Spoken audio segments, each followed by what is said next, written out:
North Atlantic, the submarines found good hunting. War had come again to Europe. World War II. The sea was a battleground. On control of the sea hung the survival of freedom, the fate of man.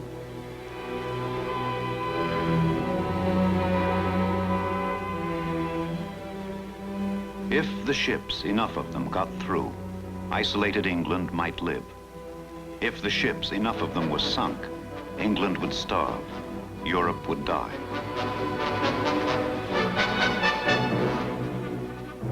The soil of Europe exists for those who possess the force to take it. So said Adolf Hitler, the dictator of Nazi Germany. And with naked force, he seized the soil of Europe. In Poland, in Norway, in Belgium, in Holland, in France. Those who want to live, he said, let them fight. Those who do not want to fight do not deserve to live.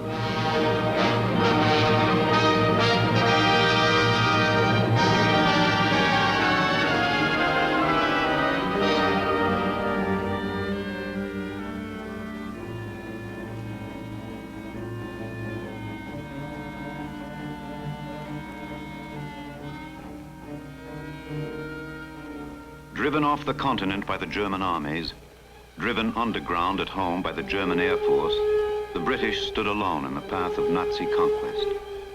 Through the Battle of Britain, through days and nights of unceasing terror from the sky, the people rallied to the trumpet call of Winston Churchill. We shall never surrender. It was Britain's finest hour.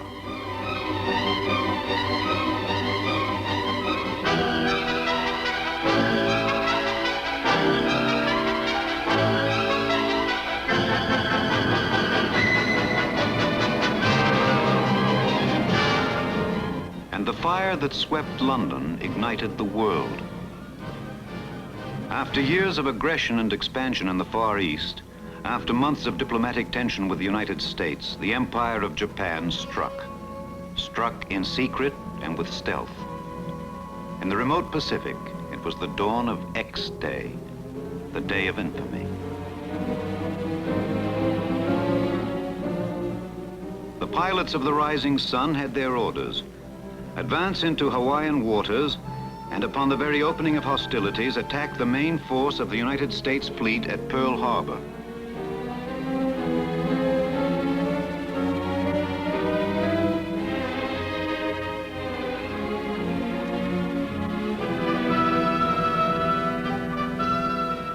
Honolulu, a sleepy, tropical Sunday morning. Flying weather good, visibility clear. Life was just beginning to stir on the unsuspecting island.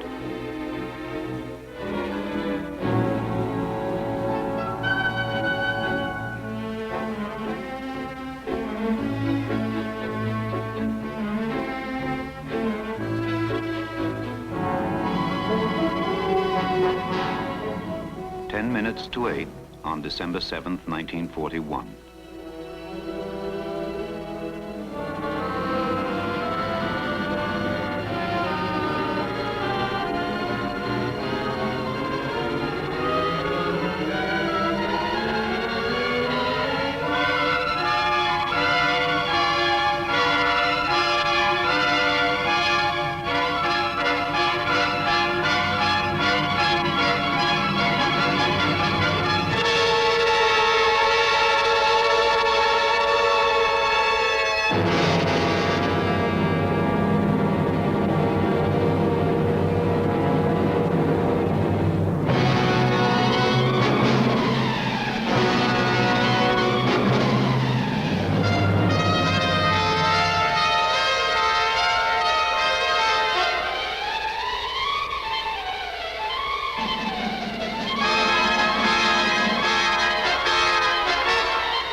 Behind them, a shattered fleet and the United States at war.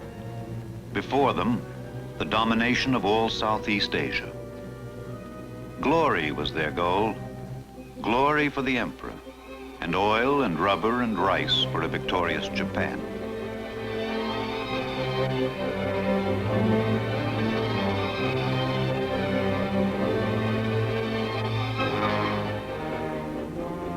Manila and Malaya, Cavite and Corregidor, Singapore and Sumatra, Borneo and Bataan. The haunting names of the Far East became a swelling chorus of Japanese conquest. Banzai. Japan, Germany, Italy. East and west, it was their hour. The bells rang out and the swastika waved, and the song was sung, Deutschland, Deutschland über alles. The new order had come.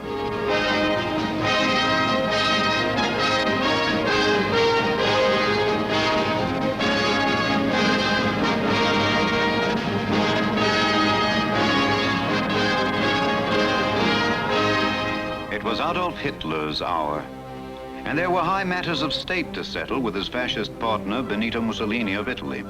Division of spoils, further conquests.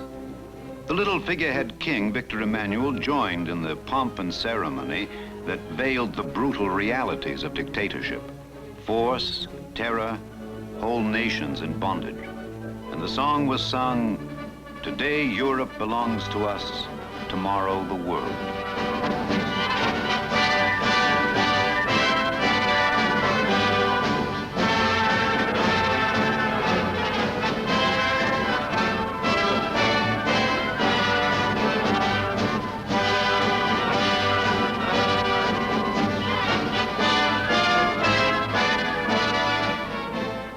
Führer and Il Duce. Not only did they command vast armies and air forces, but powerful navies whose ships were a grave and growing menace to the precarious sea lanes on which the survival of democracy now depended. And Emperor Hirohito, third leader of the Axis whose target was the world. His was the navy that had never known defeat, the magnificent imperial fleet which after Pearl Harbor extended its sway over the greatest of oceans. To realize her ancient dream of domination, to hold and extend her sweeping conquests throughout all Asia, Imperial Japan looked to her navy. The ships, the men, the planes, the guns that had challenged the United States to mortal combat.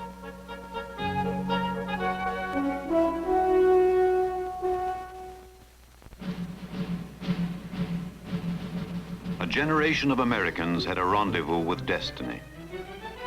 A nation of 140 million people rose to meet the challenge and keep that rendezvous. In one enormous surge, the whole country threw off the lethargies of peace and girded itself physically and morally for global war. It was America's finest hour.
They hadn't asked for it.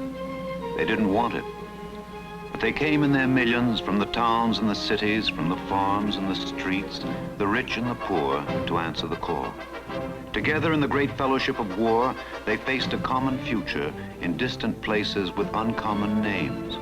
Buna and Gona, Port Moresby and Noumea, Tulagi and Guadalcanal. To those names and many another, their lives and their deaths would be forever linked.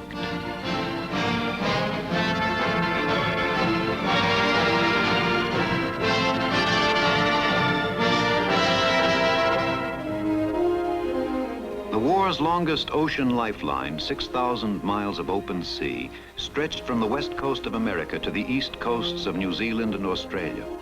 Across the international date line, over the equator, beneath the Southern Cross, the United States reached out to join her allies and meet the common enemy.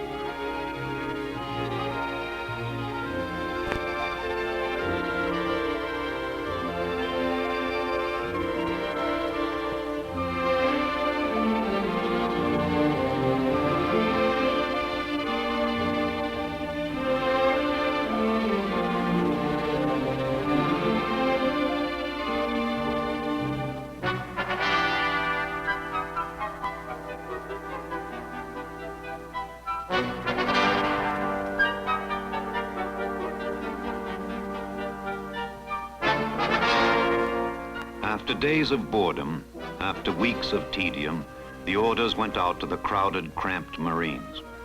Assault, seize, and hold the obscure island of Guadalcanal, whose enemy airfield threatened to cut Allied communications to the South Pacific.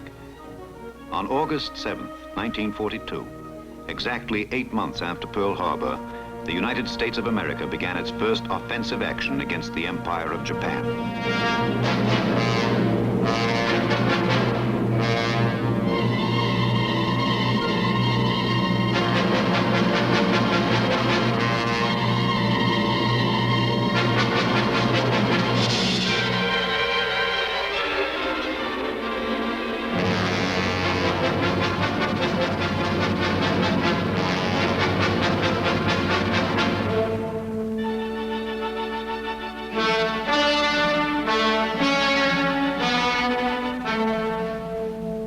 Land the landing force. And in they went, the Marines, unopposed at first by an enemy who forfeited the beaches. The beaches, but not the jungle.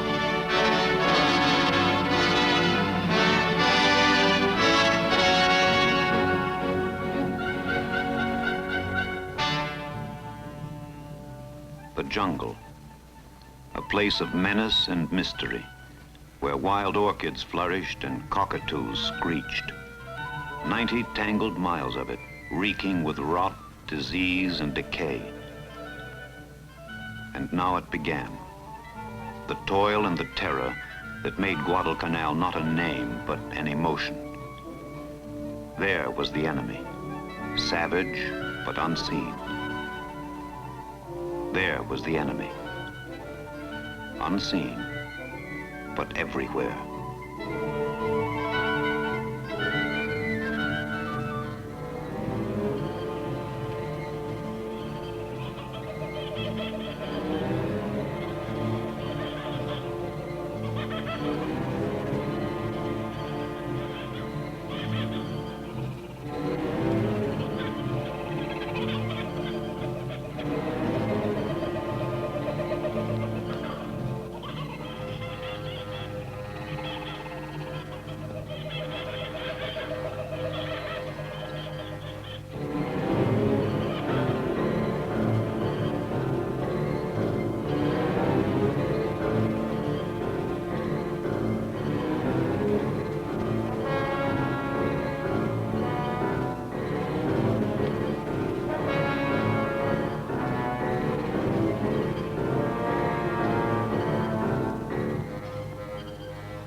a jungle, in many an island battle, the Americans met savagery with savagery all through the South Pacific. With their Australian and New Zealand allies, other Marines and other soldiers fought for other bases and other islands. New Georgia and Bougainville, Bella Lavella and Cape Gloucester, and all the way up the coast of New Guinea. They fought, and they fought, and they fought.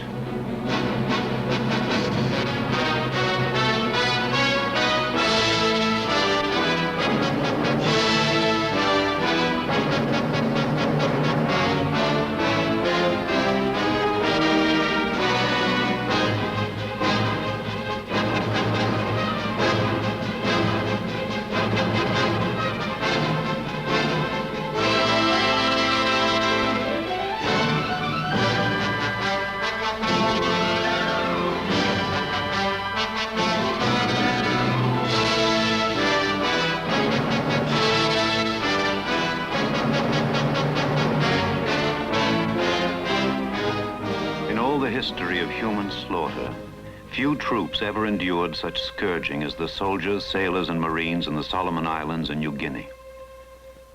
But if there was horror and ferocity, there was also courage and self-sacrifice. If there was death, filth, and disease, those men met their enemy and stopped him, and first turned the tide of war. They kept their rendezvous, those men, those grim men, those old young men. And on Guadalcanal there was a lonely grave whose epitaph spoke for them all. And when he goes to heaven, to St. Peter, he will tell, "Another Marine reporting, sir. I've served my time in hell."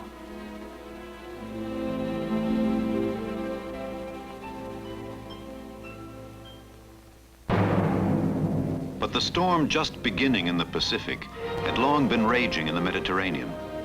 After the fall of France, Great Britain's Royal Navy held the crucial battle line alone from Gibraltar east to Suez, 1,800 miles of tempestuously disputed sea, where the fate of empires hung in the balance.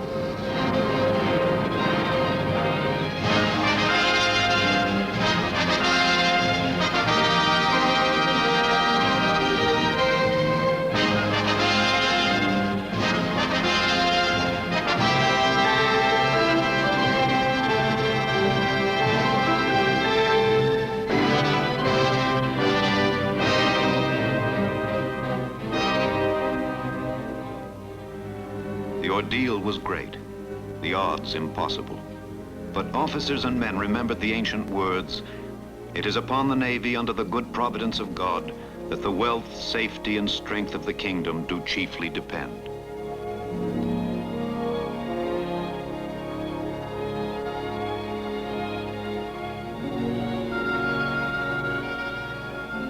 To keep the empire's lifeline open against the combined sea and air power of Germany and Italy, to support the Allied troops now fighting in North Africa, to sink the ships supplying the Axis armies now hell-bent for Suez. That was their mission. In the great tradition of Drake and Nelson, never counting the cost, they set themselves to master it.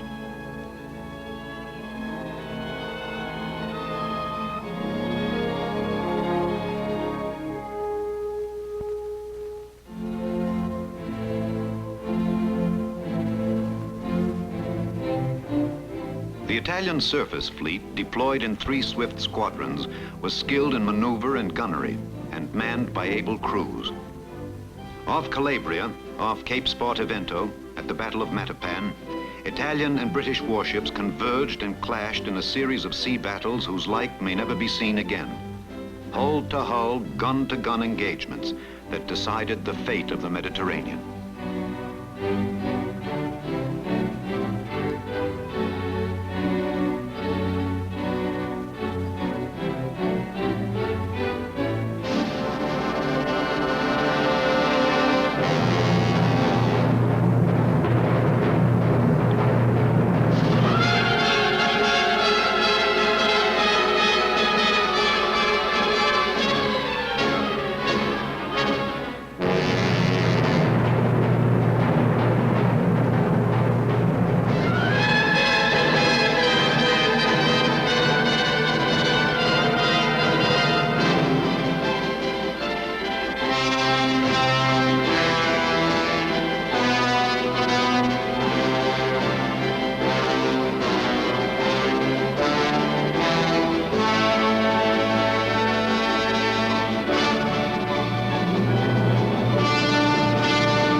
cost was great, and the struggle long and harrowing.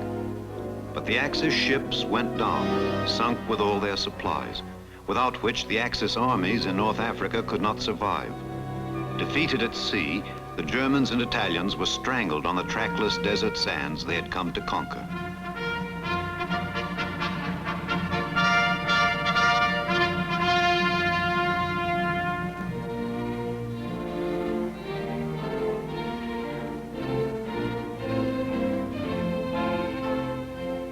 Storming out of the east, driving in from the west, Allied troops closed the pincers that crushed the Axis in Africa, and the whole free world rang with the words of Winston Churchill. It is not yet the beginning of the end, but it is the end of the beginning.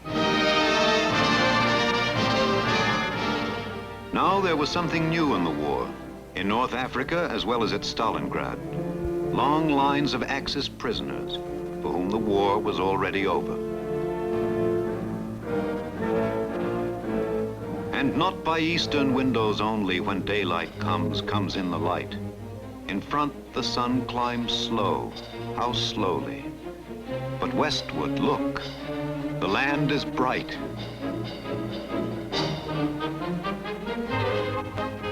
From the fields and shops and factories of America, from the arsenal of democracy now producing full blast, the war supplies came pouring out in floods and torrents. But producing it, pouring it out, piling it up, was only the beginning. It would all be useless, worthless, unless the ships could carry it soonest where it was needed most. First and last, delivering the goods was the basic job of World War II.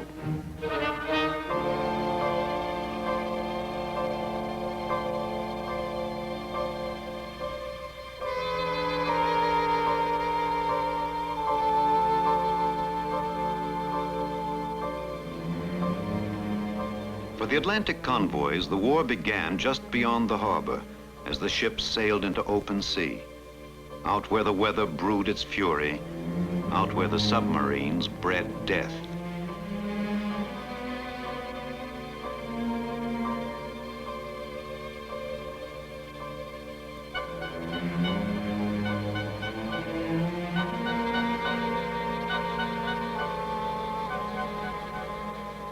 Vigilance mounted and tension grew when the convoys reached the waters where the U-boats prowled. The strain of maintaining station never ceased. The ship that straggled behind was certain to be sunk. There was no safety, no haven, anywhere. Friendly planes provided cover for the convoys wherever possible. Submarines dared not surface or attack with aircraft overhead.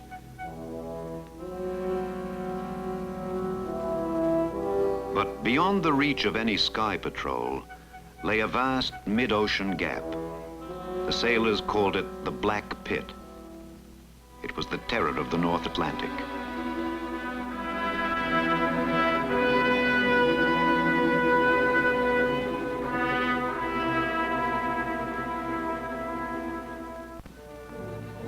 And there were other terrors. Fog, the ancient curse of mariners, which intensified all the hazards of a hostile sea. Reducing speed favored the enemy, but collision would be fatal. The convoy had no choice but to slow down, a dangerous, desperate measure.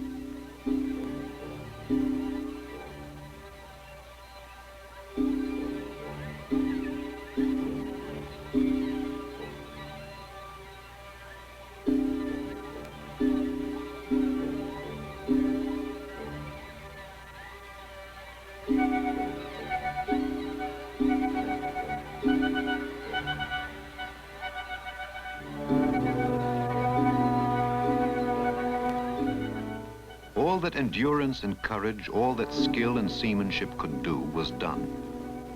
Often, too often, it wasn't enough. Watchdog submarines stalked the convoys, shadowed them, plotted their speed and course, and radioed the fatal information to German naval headquarters on the coast of occupied France, a prelude to slaughter at sea. At Admiral Carl Dönitz, in command of submarine warfare, skillfully used the data to devise his attack. Reckoning the positions of his U-boats in relation to the oncoming convoy, he organized them into a striking force called a wolf pack. And orders came to all the submarines in the area: rendezvous and take station in the path of the approaching ships.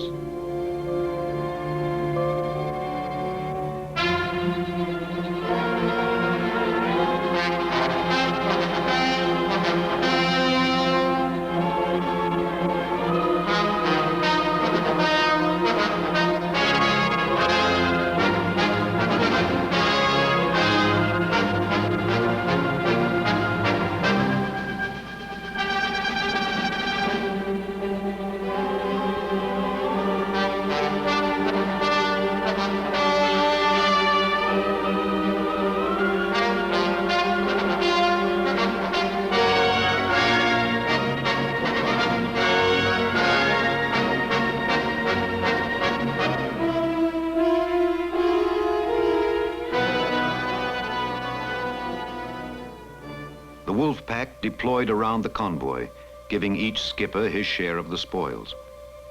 Victory, said Adolf Hitler, depends on destroying the greatest possible amount of Allied shipping. The U-boat will in the end decide the outcome of the war.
But then, with improved detection methods, with new tactics and new weapons, the tide gradually turned in the Battle of the Atlantic.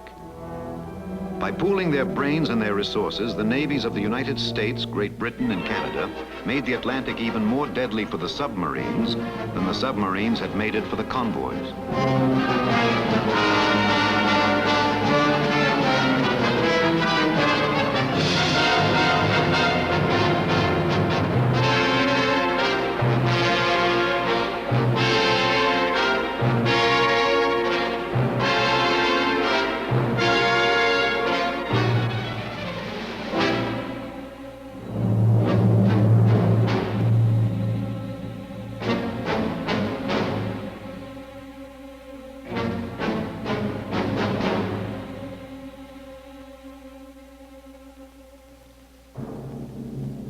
Deeper, deeper, deeper they dive, seeking safety below.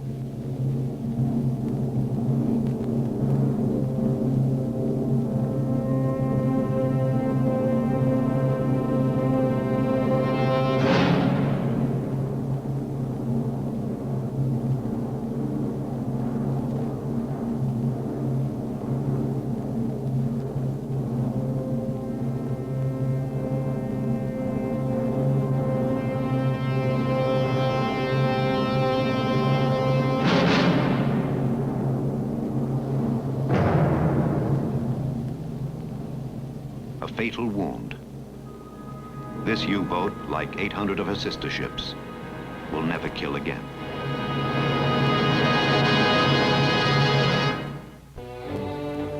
So the convoys came through. The ships, most of them, the sailors, most of them, reached the far shores, the distant ports. An unbroken bridge of ships spanned all the oceans, linking the arsenal of democracy with those who fought for democracy.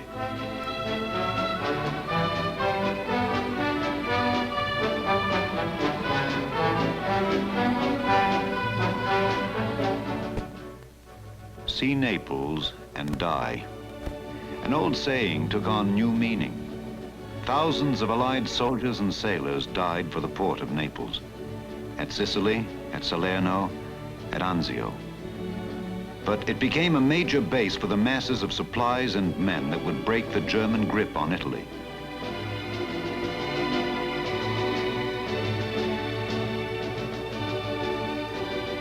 In from the coast, up from the south, the Allied armies flowed together and began their march, the march on Rome. For Italy, destruction and defeat were the legacy of fascism, of dictatorship. Italy was knocked out of the war, and Benito Mussolini's dream of empire collapsed in the rubble of 100 towns, in the graves of unnumbered men.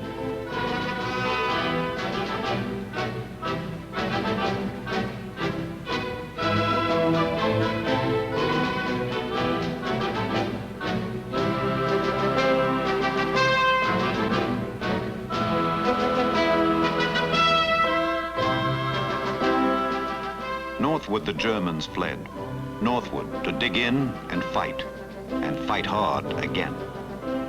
But Rome was free, free again. Rome, the city of all time and of all the world. And all the world, it seemed, came marching into Rome on that 4th day of June, 1944. The Americans came and the British came. The Canadians and Greeks and Indians and Irish, the Moroccans, Poles, Brazilians, Dutch, and Italians too. An army that spoke 40 different languages, all with a single meaning. Italy was free, free of the fascist yoke. A people was free.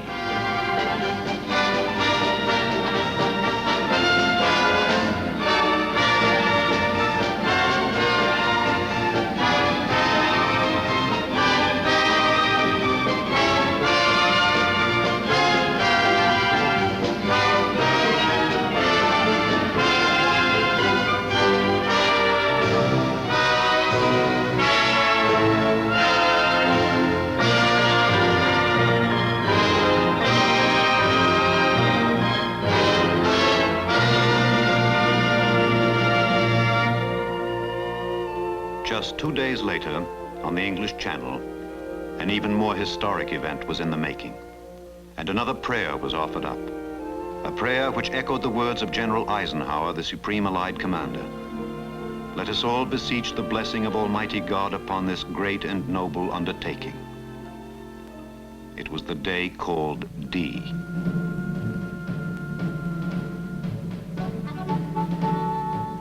From Falmouth and from Portland, from Plymouth, from Weymouth, from a dozen different ports, tense men and taut ships sailed for Normandy. Operation Overlord, the invasion of Europe, the greatest amphibious assault in all history.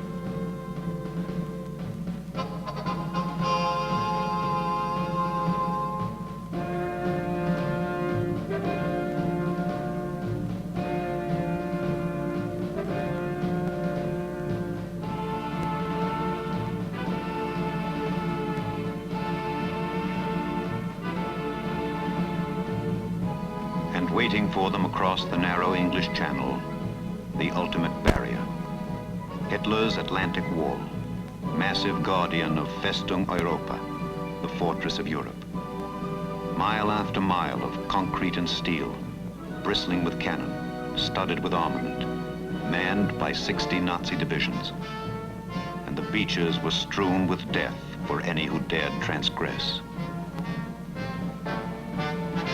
There was no roof on the fortress of Europe. And all-out assault from the air was the overture to attack from the sea. Allied planes by the hundreds, by the thousands, wiped the German Luftwaffe from the sky and pulverized it on the ground. Every road, every bridge, every railway from the coast of France all the way back to Germany itself was smashed, paralyzing enemy troop movements, cutting off the beaches from reinforcement, isolating the Atlantic Wall.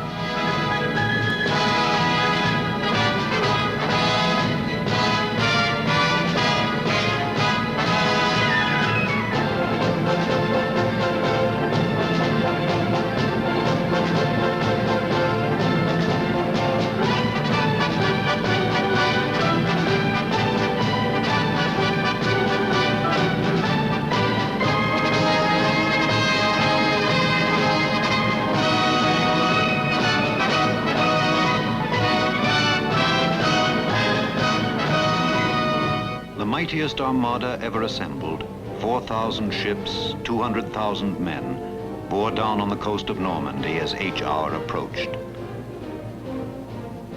In combat information centers, gunnery officers picked out their targets, plotted the range. Allied men of war prepared to open the Western Front.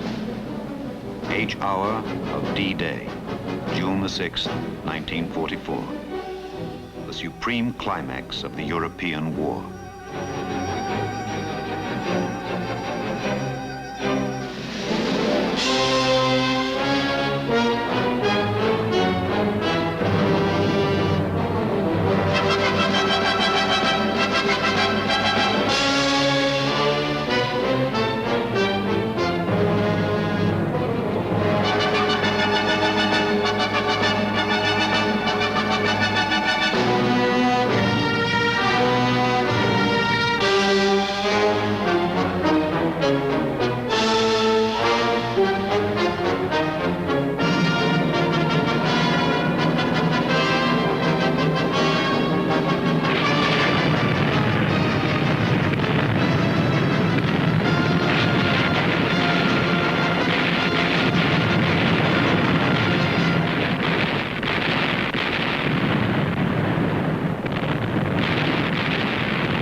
Order of the day from the Supreme Commander. Soldiers of the Allied Expeditionary Force, the eyes of the world are upon you. The hopes and prayers of liberty-loving people everywhere go with you. Good luck.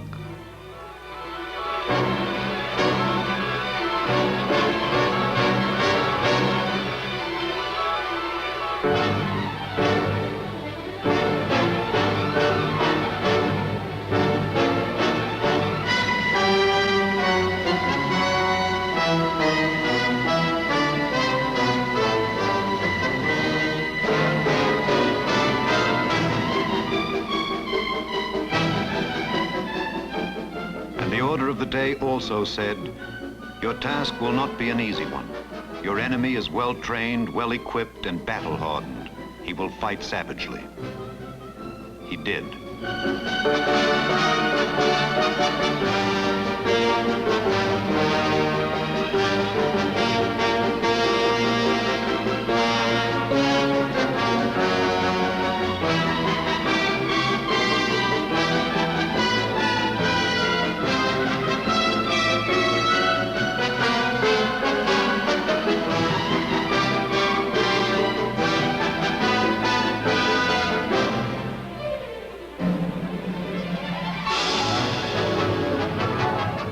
The German commander said the war will be won on the beaches. But his troops could not destroy the invaders, their masses of men, their mountains of equipment, fast enough. The Atlantic wall was breached, the bloody beaches secured. And onto those beaches, the unchallenged Allied navies, day after day, poured more weapons and more supplies and more troops for the Great Crusade, the liberation of Europe.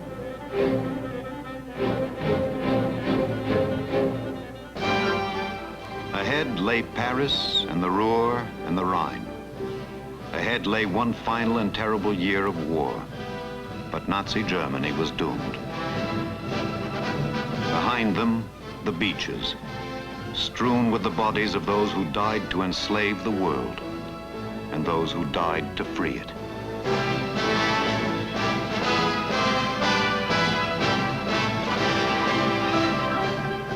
And so it was with the beaches of the world, all over the world.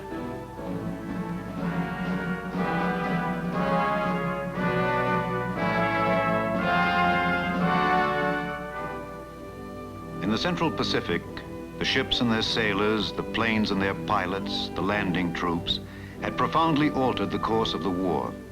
They wrested 800,000 square miles of ocean area from the enemy's grip. Tarawa, Kwajalein, Eniwetok. Sacrifice, victory, war.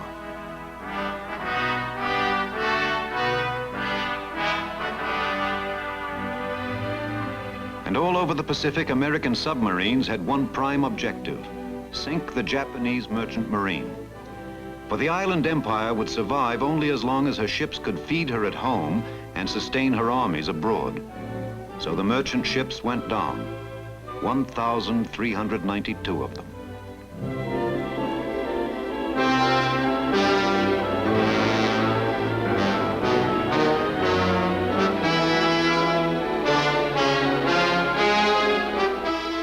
Japanese survivors counted up the mounting toll of their disaster.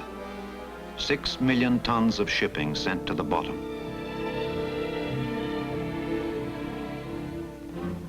"52 United States submarines would never return.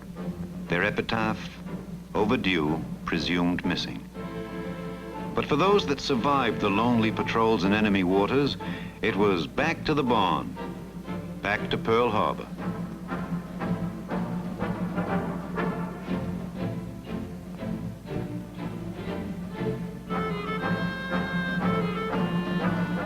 Back to Pearl.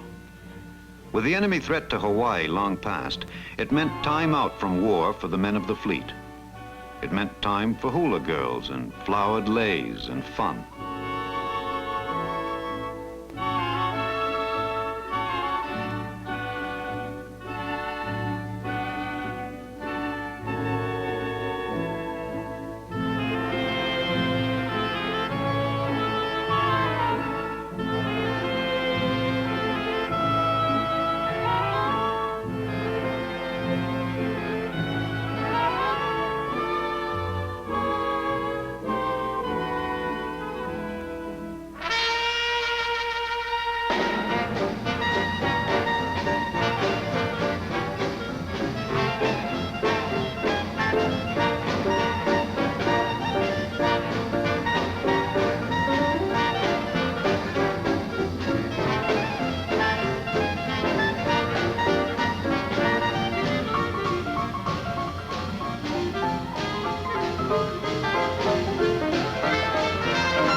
most of the 11 million Americans in uniform, the war was one long wait. Boredom and routine in remote rear areas where no guns boomed. But for the assault troops, one thing was certain. No matter how bad any given island may have been, the next one was sure to be worse, as the drive toward Tokyo called for yet more fire and yet more blood on yet more distant islands.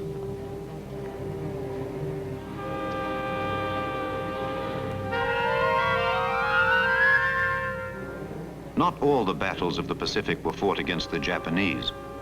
There were other trials to endure, and none worse than an angry ocean lashed by typhoons. Eternal Father, strong to save, whose arm hath bound the restless wave, who bidst the mighty ocean deep its own appointed limits keep. O hear us when we cry to thee, for those in peril on the sea.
With the fast carriers in the vanguard, the darkened troop ships slipped through the long Pacific nights toward enemy islands, toward ominous shores.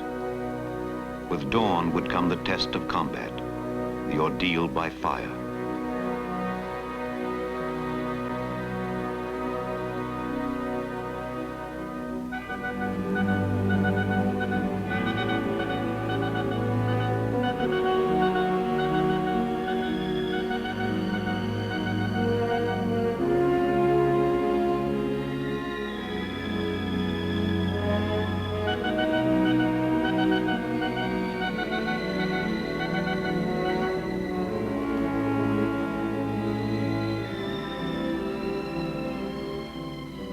Soldiers are sworn for action.